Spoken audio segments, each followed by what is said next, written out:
Muy buenas noches, hermanos, que Dios nos bendiga. Esta noche pues nosotros estamos acá para considerar las meditaciones correspondientes al libro del profeta Miqueas que estuvimos leyendo esta mañana. Aquí en la descripción del video usted va a encontrar el enlace donde usted puede acompañarme en la lectura de este libro del profeta Miqueas. En esta noche nosotros solamente vamos a considerar lo que son los pensamientos para el culto personal y familiar que encontramos en este libro. ¿Y por qué lo vamos a hacer separado? Porque la lectura, a pesar de que no era tan extensa, yo quería que pudiéramos aprovechar estos pensamientos, estas meditaciones, porque tienen algunas enseñanzas prácticas para nuestras vidas que corresponden a la vida y obra de nuestro Señor Jesucristo en el siglo I, pero también correspondientes a su segunda venida. Así que sin perder tiempo, por favor, yo le invito a que me acompañe en esta lectura de lo que son los pensamientos para el culto personal y familiar. Comenzamos con el capítulo 1 de Miqueas. Como le dije ahorita, pues usted debe de también sacar un tiempo, si no lo ha hecho, de leerse el libro completo de Miqueas. Son 7 capítulos que no son tan largos tampoco. Dice así: pensamientos para el culto personal y familiar, Miqueas 1. En el capítulo 1, verso 2, el Señor es identificado como el testigo contra aquellos a los que Él juzga. Él es el sujeto que testifica, verificando toda acusación contra el culpable, y el juez con la autoridad para ejecutar el castigo merecido. Esta es una oportunidad para reflexionar sobre la terrible realidad de tener que estar ante el juez de toda la tierra con la conciencia de que todas las cosas están desnudas y abiertas a los ojos de aquel a quien tenemos que dar cuenta, como dice Hebreos 4:13.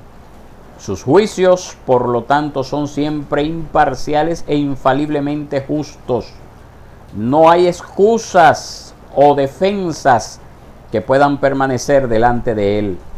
Esto apunta directamente a la belleza del Evangelio de Cristo y a la gracia que da al pecador culpable una posición de justicia perfecta ante Dios, porque no puede haber condenación para los que están en Cristo Jesús, como nos dice Romanos 8:1. El versículo 9 de este capítulo 1 es un recordatorio del poder devastador del pecado para afectar a otros. Aunque Judá fue irresponsable ante Dios por su propio pecado, hay un vínculo entre lo que estaba sucediendo en el norte y lo que estaba sucediendo en el sur. Primero fue la transgresión de Jacob, pero Judá siguió y en algunos aspectos empeoró. Ver la alegoría de las dos hermanas en Ezequiel 23. Es parte del engaño del pecado pensar que se trata de un asunto privado, pero en realidad no hay nada que pueda ser solo un pecado privado. Ya sea, por ejemplo, o consecuencia, el pecado es una infección que se propaga. Pensamientos para el culto personal y familiar correspondientes al capítulo 2 de Miqueas. La condena de Dios por los pecados sociales de la nación resalta la autoridad y la unidad de la ley de Dios. Como mínimo, la nación fue culpable de transgredir el 8º y 10º mandamientos, que prohíben robar y codiciar lo que pertenece a otros. A su debido tiempo, el profeta también denunciaría sus pecados religiosos. Pero la lógica del profeta es clara: maltratar al prójimo impide estar bien con Dios, independientemente de si se practica o profesa la religión.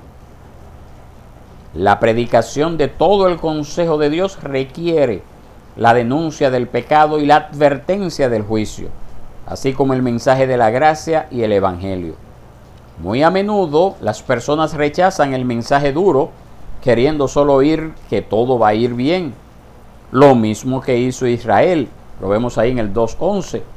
Pero la maravilla del Evangelio de la gracia de Cristo solo puede entenderse a la luz del terror y del peligro que hay sin Él. Miqueas es un buen ejemplo para denunciar y condenar el pecado en camino al glorioso mensaje de paz y salvación que solo puede encontrarse en Cristo, conforme a lo que vemos en los versos 12 y 13 de este capítulo 2 de Miqueas. Leamos también los pensamientos para el culto personal y familiar correspondiente al capítulo 3. Los pecados y fracasos de los líderes civiles y religiosos no se vieron únicamente en la época de Miqueas. Cada país de toda generación ha estado dominado por aquellos que no cumplen los requerimientos de Dios a los que gobiernan sobre los hombres. Ser justos y gobernar en el temor de Dios, como dice 2 Samuel 23:3. Por un lado, es un asunto doloroso. Sin embargo, por otra parte, debería ser un medio para aumentar el deseo por el profeta, sacerdote y rey ideal, que es nuestro Señor Jesucristo. El gobierno de Cristo es siempre justo y su dominio es universal, como nos dice el Salmo 72. Esto es un recordatorio de que nuestra esperanza nunca debe estar en los hombres o en sistemas políticos ni religiosos, sino solo en el Señor. También debemos estar seguros de que, aunque existan injusticias, Dios reparará todos los males. El principio del juicio ilustrado en el capítulo 3, verso 4, es una advertencia terrible del peligro de recibir de Dios según nuestras propias obras. Obtener de Dios lo que se merece siempre es horrible, ya que la paga del pecado es la muerte, nos dice Romanos 6:23. La belleza del Evangelio es que no recibimos lo que merecemos, sino lo que Cristo merece. En la cruz, Él llevó nuestros pecados y culpas, recibiendo lo que nosotros merecíamos. En nuestra justificación, recibimos la vida y la justicia que Él merecía por su perfecta obediencia a todas las demandas de Dios. Preciosa esta lectura. Pero sigamos, mis hermanos. Pensamientos correspondientes al capítulo 4 de Miqueas. Nos dicen así. Todo el capítulo 4 provee una ocasión para reflexionar sobre el inmutable e inquebrantable propósito de Dios en el pacto de gracia. Aunque en distintos momentos de la historia parecía que el mal iba a triunfar, es seguro que los justos obtendrán dominio. Es seguro que la Iglesia de Cristo avanzará triunfalmente contra las mismas puertas del infierno, como nos dice Mateo 16:18. Que las naciones gentiles vengan a reconocer y adorar al Dios verdadero es otra evidencia del infalible propósito de redención de Dios, que nunca fue pensado para quedarse limitado al Israel nacional. El Mesías prometido fue desde el principio la fuente de bendición y salvación para el mundo. La descripción en Apocalipsis 7:9 de la multitud celestial de cada nación y lengua en la tierra confirma que Cristo es el Salvador de los pecadores de toda raza. Saber que Cristo tiene un pueblo de todas partes del mundo debe dar confianza en cada empresa misionera y evangelística. Capítulo 5. Pensamientos para el culto personal y familiar. Nos dicen así. El nacimiento de Jesús en un establo de Belén subraya la profundidad de la humillación de la encarnación del Hijo de Dios. El Hijo eterno, que en la gloria celestial estaba rodeado por un coro de ángeles que lo alababan, condescendió a entrar en el vientre de la Virgen para nacer en un establo rodeado de bestias brutas. De los palacios de marfil entró, como dice el Salmo 45:8, entró en pobreza en el mundo que él creó. Aunque Belén fue el lugar de nacimiento de David, no fue la ciudad donde presumiblemente todos los otros reyes de Judá nacieron con pompa real. Su humilde nacimiento, el de Cristo, fue seguido por una vida de humilde obediencia y humillación que acabó en la muerte en la cruz. Cristo nació para cumplir su única misión de ser el único redentor de los elegidos de Dios. La profecía de Miqueas del lugar de nacimiento del Mesías incluye verdades vitales sobre la persona de Cristo que constituyen razones para darle adoración y alabanza. Se contempla tanto la deidad como la humanidad de Cristo. Él es el Dios hombre con dos naturalezas distintas en una sola persona. Sus salidas antes de su nacimiento indican la existencia de su persona antes de la encarnación y de esta manera su deidad. Su nacimiento indica que su humanidad es real. Como Dios hombre, Él es el único mediador entre Dios y los hombres. Todo el trabajo de redención depende de esta persona única. Cristo es la única esperanza de la humanidad. Significativamente, esta es una verdad revelada tanto en el Antiguo como en el Nuevo Testamento. Amén y amén. Continuamos, mis hermanos, con los pensamientos correspondientes a Miqueas, capítulo 6. Aunque la sesión de juicio que presenta Miqueas se refiere al antiguo Israel, las cuestiones del juicio son universales y atemporales, es decir, no tienen tiempo. La religión de una forma u otra dominó la vida y de muchas maneras cegó a la gente acerca del problema del pecado. Las personas religiosas suelen ser las más difíciles de convencer de pecado porque dan por sentado que están haciendo lo que Dios quiere. En la actualidad, muchos sin Cristo dan por sentado que ir a la iglesia y mantener la regla de oro de alguna manera equilibrará la balanza a su favor al final. Incluso muchos que profesan a Cristo permiten que sus rutinas piadosas sustituyan la devoción privada y un corazón sincero. La Escritura es explícitamente clara en que Dios nunca ha estado ni nunca estará satisfecho con la religión externa o la profesión vacía, sin un verdadero corazón de fe en el interior que se acredita por la verdadera santidad en el exterior. El vínculo entre comportamiento y creencia es la esencia de la verdadera religión, como nos dice Santiago 1:27. Incuestionablemente, Cristo se refirió a Miqueas 6:8 cuando expuso la hipocresía de los fariseos al acusarlos de omitir los asuntos más importantes de la ley, que son el juicio, la misericordia y la fe, en Mateo 23:23. Lo que condenó a los judíos de la época de Miqueas, condenó también a los fariseos del tiempo de Cristo. De hecho, los requisitos de la religión verdadera nunca cambian y la exigencia de Dios acerca de lo que es bueno sigue siendo el patrón para hoy.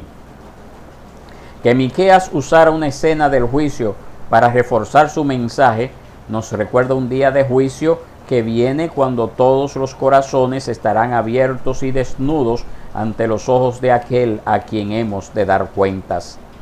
Los veredictos de ese día serán eternos, así que nos corresponde a todos hacer justicia, amar misericordia y caminar humildemente con nuestro Dios. Y por último, mis hermanos, capítulo 7, pensamientos para el culto personal y familiar. Nos dicen así: Miqueas, escribiendo hace miles de años, describe escenas que podrían haber aparecido en las noticias de hoy. La presencia de hombres buenos y justos era rara. Miqueas anhelaba el fruto de la justicia, pero en su lugar encontró una tierra llena de líderes perversos, vecinos despiadados y hogares con problemas, como lo vemos ahí en el capítulo 7, versos 1 al 6. Nosotros también vivimos en un día en que los injustos constituyen la mayoría inmoral. Se burlan del pueblo de Dios y están cada vez más dispuestos a desahogar su odio pleno contra el Cristo de Dios. Aunque sus días fueron oscuros, el profeta no desesperó y nos ha escrito un modelo inspirado para vivir en un día malo. Miqueas lo pone todo en perspectiva, mostrándonos cómo sentir, qué orar y por qué regocijarnos en un día malo. Debemos sentirnos seguros ante Dios por causa de quien Él es, verso 7, y ante los malvados porque Dios nos vindicará, versos 8 al 10. Debemos orar para que Dios pastoree a su rebaño teniendo fe en que Él hará lo extraordinario y confundirá a los impíos, como nos dicen los versos 14 al 17.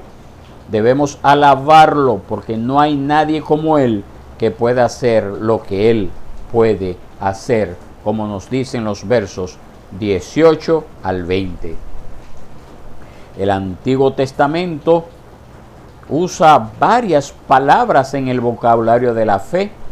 Las ideas de mirar con expectativa y esperar en el Señor son conceptos importantes, como nos dice el verso 7. Cada palabra para la fe, en cierto modo, describe la confianza en el objeto de la fe.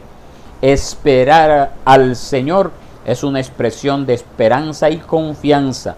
No es solo una noción pasiva que se resigna a todo lo que pase. Se trata de una expectativa activa y vigilante de que lo que Dios ha prometido vendrá en cualquier momento. Es como sentarse al borde de su asiento en ansiosa anticipación. Y lo maravilloso es que aquellos que esperan en el Señor nunca serán decepcionados. Aquellos que esperan en el Señor nunca serán decepcionados. Le invito a que ore conmigo, por favor, y que este libro del profeta Miqueas nos ayude a estar firmes en estas verdades, a esperar, a guardar con paciencia el tiempo en el cual Dios ha de establecer juicio sobre esta tierra, y que nosotros podamos ser instrumento en las manos de Dios también para denunciar el pecado, como lo hizo el profeta Miqueas.